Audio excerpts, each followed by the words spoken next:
नमस्कार, जय जोहार। छत्तीसगढ़ न्यूज में आपका बहुत बहुत स्वागत है। चलिए देखते हैं आज की 25 फटाफट काम की और महत्वपूर्ण बड़ी खबरों को। पर इससे पहले आप वीडियो को कहां से देख रही हैं, कमेंट में बताना बिल्कुल ना भूलें। सीएम विष्णुदेव साय की पहल पर छत्तीसगढ़ के युवाओं को मिली बड़ी राहत, समय के साथ हुई पैसों की बचत। छत्तीसगढ़ के मुख्यमंत्री विष्णुदेव साय द्वारा हर एक सेक्टर में प्रदेश के विकास के लिए काम किया जा रहा है। राज्य सरकार प्रदेश के विकास के लिए युवा शक्ति का पूरा उपयोग करने पर काम कर रही है। इसके लिए राज्य में बड़े लेवल पर औद्योगिक विकास को बढ़ावा दिया जा रहा है। इसके साथ ही युवाओं को सहूलियत को देखते हुए विष्णुदेव साय सरकार ने रोजगार रजिस्ट्रेशन प्रोसेस को पूरी तरह ऑनलाइन कर दिया है।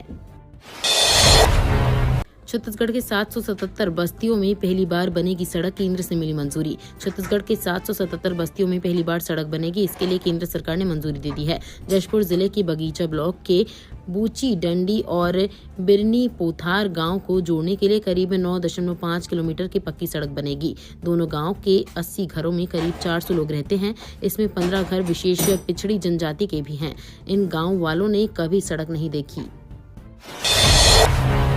छत्तीसगढ़ में जमीन रजिस्ट्री कराना आसान, अब घर बैठे होगी रजिस्ट्री। छत्तीसगढ़ में जमीन खरीदने वालों के लिए काम की खबर है। अब छत्तीसगढ़ में जमीन जायदाद की रजिस्ट्री के लिए रजिस्ट्रेशन कार्यालय के चक्कर लगाने की जरूरत नहीं है। राज्य सरकार ने एक नई पेड सर्विस की शुरुआत की है, जिससे लोग घर बैठे ही अपनी जमीन जायदाद की रजिस्ट्री करा सकेंगे। हालांकि ये सेवा निःशुल्क नहीं है, इसके लिए आपको 25,000 रुपए का शुल्क देना होगा। ये सुविधा उन लोगों के लिए फायदेमंद है जो रजिस्ट्री की प्रक्रिया के लिए ऑफिस के चक्कर नहीं काटना चाहते हैं। सीएम आज आएंगे अंबिकापुर। 495.23 करोड़ के विकास कार्यों का करेंगे लोकार्पण व भूमि पूजन। सीएम विष्णुदेव साय द्वारा आज को पीजी कॉलेज मैदान में आयोजित कार्यक्रम में जिले में 495.23 करोड़ के 1192 विभिन्न विकास कार्यों का लोकार्पण एवं भूमि पूजन किया जाएगा। इसमें 154.47 करोड़ की राशि के 145 कार्यों का लोकार्पण एवं 340.76 करोड़ की राशि के 340 कार्यों का भूमि पूजन किया जाना है। कार्यक्रम के अति विशिष्ट अतिथि के रूप में उप मुख्यमंत्री अरुण साव शामिल होंगे। अध्यक्षता वित्त एवं प्रभारी मंत्री सरगुजा ओपी चौधरी करेंगे। टीबी के खात्मे के लिए 100 दिन चलेगा अभियान, निःशुल्क होगा मरीजों का उपचार।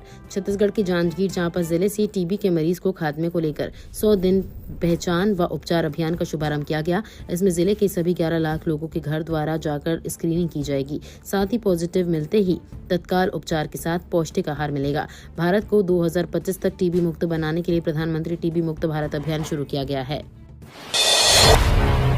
स्मार्ट इंडिया हैकाथॉन का उद्घाटन करेंगे केंद्रीय शिक्षा मंत्री धर्मेंद्र प्रधान। छात्रों को मिलेगा स्टार्टअप का मौका। Bhilai Rungta R1 engineering college में होने जा रहे मिनिस्ट्री ऑफ एजुकेशनल के smart India hackathon grand finale का उद्घाटन केंद्रीय शिक्षा मंत्री धर्मेंद्र प्रधान करेंगे। केंद्रीय शिक्षा मंत्रालय ने इसकी अधिसूचना जारी की है।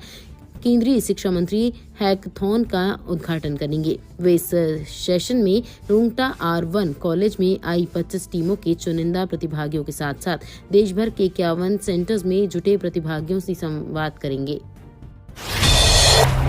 दुर्ग शहर को 148 लाख की लागत से इंडोर तरणताल की सौगात। दुर्ग शहर विधायक गजेंद्र यादव की मुख्य आतिथ्य और कलेक्टर ऋचा प्रकाश चौधरी की अध्यक्षता में शहर में स्थित सिटी क्लब के प्रांगण में 148 लाख की लागत से तरणताल निर्माण के लिए आज भूमि पूजन किया गया। इस अवसर पर कार्यक्रम को संबोधित करते हुए विधायक गजेंद्र यादव ने कहा कि जिस प्रकार बैडमिंटन का मैदान तैयार किया जा रहा है, उसी प्रकार तरणताल का निर्माण भी हो। उन्होंने विधायक बनने के बाद जो सपना देखा था, उसको पूरा करने में कलेक्टर चौधरी का बहुत बड़ा योगदान रहा है। जल जीवन मिशन के तहत 290 करोड़ की लागत से तैयार की जा रही खुड़िया मल्टी विलेज योजना। उप मुख्यमंत्री तथा लोक स्वास्थ्य यांत्रिकी मंत्री अरुण साव ने मुंगेली जिले के लोरमी विकासखंड के खुड़िया में 290 करोड़ रुपए से अधिक की लागत में के मल्टी विलेज जल प्रदाय योजना की वाटर ट्रीटमेंट प्लांट का भूमि पूजन और शिलान्यास किया।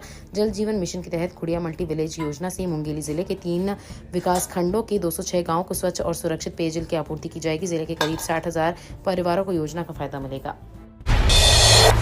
डिप्टी सीएम अरुण साव ने विद्युत उपकेंद्र का किया लोकार्पण। 22 गांव को लो वोल्टेज से छुटकारा। उप मुख्यमंत्री अरुण साव ने लोरमी विकासखंड के नवरंगपुर में 33/11 कीवी नवीन सब स्टेशन का लोकार्पण किया। छत्तीसगढ़ राज्य विद्युत वितरण कंपनी ने यहां 3.15 MVA क्षमता का पावर ट्रांसफार्मर लगाया है। इस नए विद्युत उपकेंद्र से क्षेत्र के 22 गांव को लो वोल्टेज की समस्या नहीं होगी। इससे 6000 बिजली उपभोक्ता लाभान्वित होंगे। उप मुख्यमंत्री अरुण साव ने कहा कि गांव, गरीब, किसान सभी का विकास हो रहा है। आज शुरू हुए इस नए विद्युत उपकेंद्र से क्षेत्रवासियों को लो वोल्टेज की समस्या से निजात मिलेगा। छत्तीसगढ़ में दवाइयों की कोई कमी नहीं। स्वास्थ्य मंत्री जायसवाल ने अफवाहों को बताया निराधार। प्रदेश के कई अस्पतालों में दवाइयों की कमी की अफवाहों पर स्वास्थ्य मंत्री श्याम बिहारी जायसवाल ने बयान जारी कर इसे निराधार बताया है। मंत्री ने स्पष्ट किया कि प्रदेश में दवाइयों या उपकरणों की कोई कमी नहीं है। उन्होंने कहा कि सरकार का पैसा जनता के खून पसीने की कमाई है, इसे बर्बाद नहीं होने दिया जाएगा। दरअसल स्वास्थ्य मंत्री श्याम बिहारी जायसवाल ने पत्रकारों से चर्चा करते हुए विभिन्न मुद्दों पर अपना बयान दिया।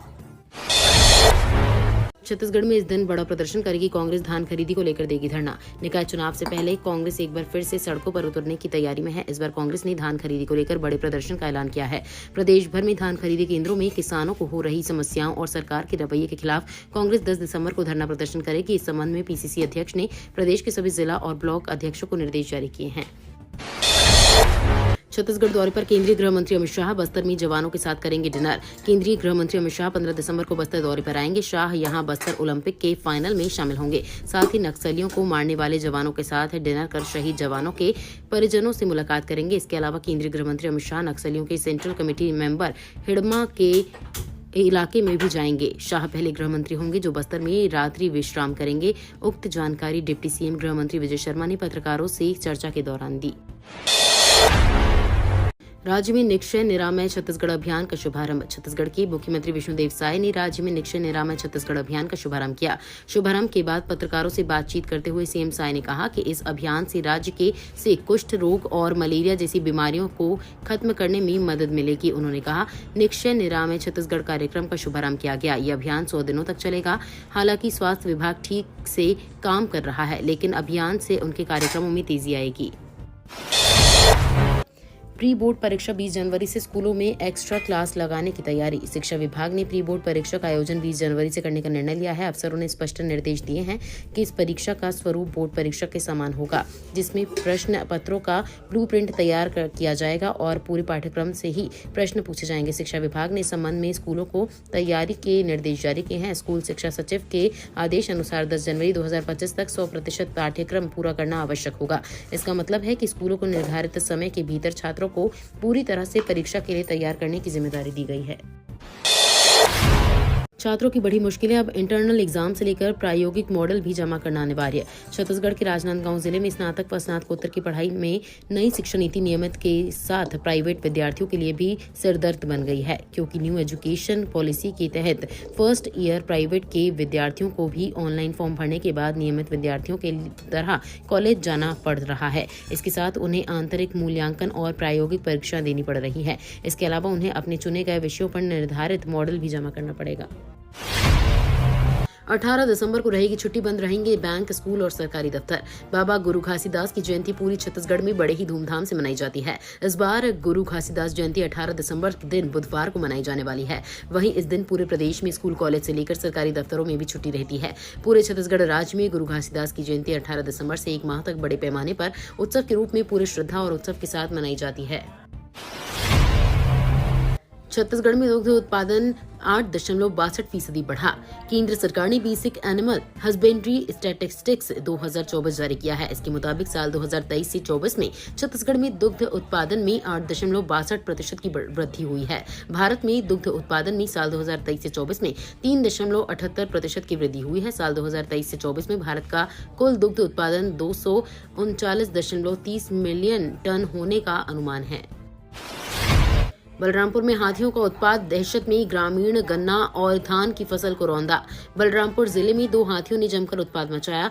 वोड्रफ नगर वन क्षेत्र में पिछले कुछ दिनों से डेरा जमाए इन हाथियों ने महेवा, पेंड्री, भगवानपुर और मेढारी गांव में भारी नुकसान पहुंचाया है। जानकारी के मुताबिक जिले के वोड्रफ नगर वन परिक्षेत्र में 2 जंगली हाथियों ने गन्ना और धान की फसल को बर्बाद कर दिया है। गांव में दहशत का माहौल है और लोग रात भर जागकर अपनी सुरक्षा में लगे हुए हैं।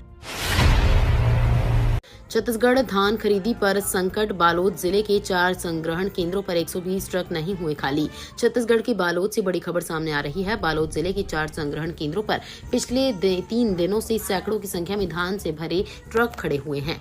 माली, घोरी और जगतरा संग्रहण केंद्र के बाहर तो 120 से अधिक ट्रक खड़े हैं। 3 दिनों से ट्रकों को खाली नहीं कराया जा रहा है। इससे ट्रक मालिकों को भारी आर्थिक नुकसान हो रहा है। संग्रहण केंद्रों पर पर्याप्त व्यवस्था न होने से जिला विपणन विभाग की कार्यप्रणाली भी सवालों के घेरे में है। छत्तीसगढ़ के इन भागों में गरज चमक के साथ बारिश के आसार। रायपुर में बूंदाबांदी।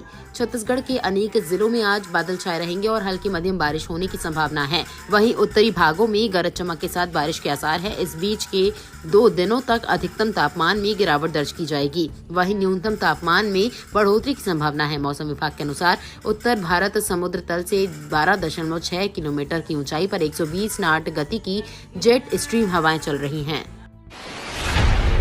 सीमा सुरक्षा के लिए ड्रोन रोधी यूनिट बनाएगा भारत। केंद्रीय गृह मंत्री अमित शाह ने एक कार्यक्रम के दौरान कहा कि भारत अपनी सीमाओं को सुरक्षित करने के लिए जल्द ही एक ड्रोन रोधी यूनिट बनाएगा, क्योंकि भविष्य में मानव रहित हवाई वाहनों का खतरा गंभीर होने वाला है। उन्होंने कहा कि भारत स्वदेशी मानव रहित हवाई प्रणाली ड्रोनम की मदद से पंजाब में भारत पाकिस्तान सीमा पर 55% ड्रोन को बेअसर करने में सक्षम रहा है। केजरीवाल ने कहा कि केंद्र सरकार से कानून व्यवस्था नहीं संभल रही। राजधानी में कानून व्यवस्था को लेकर आम आदमी पार्टी ने भाजपा पर हमला बोला है। विश्वासनगर और गोविंदपुरी में 2 लोगों की हत्या पर आप के राष्ट्रीय संयोजक अरविंद केजरीवाल ने आरोप लगाया कि भाजपा ने दिल्ली की कानून व्यवस्था को बर्बाद कर दिया है। हर तरफ लोग दहशत में हैं। केंद्र सरकार से कानून व्यवस्था नहीं संभल रही है। इसे लेकर दिल्ली वालों को एकजुट होकर आवाज उठानी होगी। अपराधी पूरी तरह से बेखौफ है।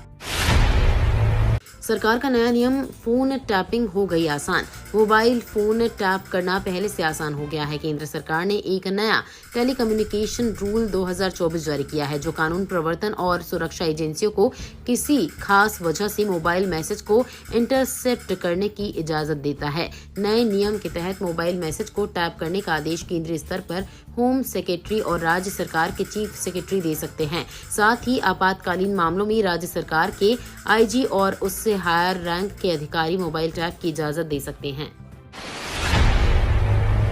अंडर 19 एशिया कप की फाइनल में भारत को बांग्लादेश से मिली करारी हार। बांग्लादेश ने लगातार दूसरी बार मेंस अंडर 19 एशिया कप का खिताब जीत लिया है। टीम ने दुबई में खेले गए फाइनल्स में भारत को 59 रन से हराया। बांग्लादेश ने पहले खेलते हुए 198 रन बनाए। जवाब में टीम इंडिया 139 रन पर ऑल आउट हो गई। बांग्लादेश ने पिछले साल यूएई को फाइनल हराया था। सुप्रीम कोर्ट पहुंचा किसान आंदोलन का मामला। नेशनल हाईवे को खोले जाने की मांग। किसान आंदोलन का मामला अब सुप्रीम कोर्ट पहुंच गया। दरअसल किसानों द्वारा अपनी मांगों को लेकर लगातार प्रदर्शन जारी है। किसान शंभू बॉर्डर पर प्रदर्शन करते रहे। इस प्रदर्शन को देखते हुए कई हाईवे को भी बंद कर दिया गया है। वहीं हाईवे बंद होने पर सुप्रीम कोर्ट में याचिका दाखिल की गई है। याचिकाकर्ता गौतम लूथरा ने सुप्रीम कोर्ट में याचिका दायर की है। याचिका के माध्यम से उन्होंने किसानों द्वारा बंद किए गए नेशनल हाईवे को खोले जाने की मांग की है। ये तो थी आज की बड़ी खबरें। अगर आपको न्यूज पसंद आई हो तो वीडियो को लाइक और शेयर करना बिल्कुल ना भूलें। धन्यवाद।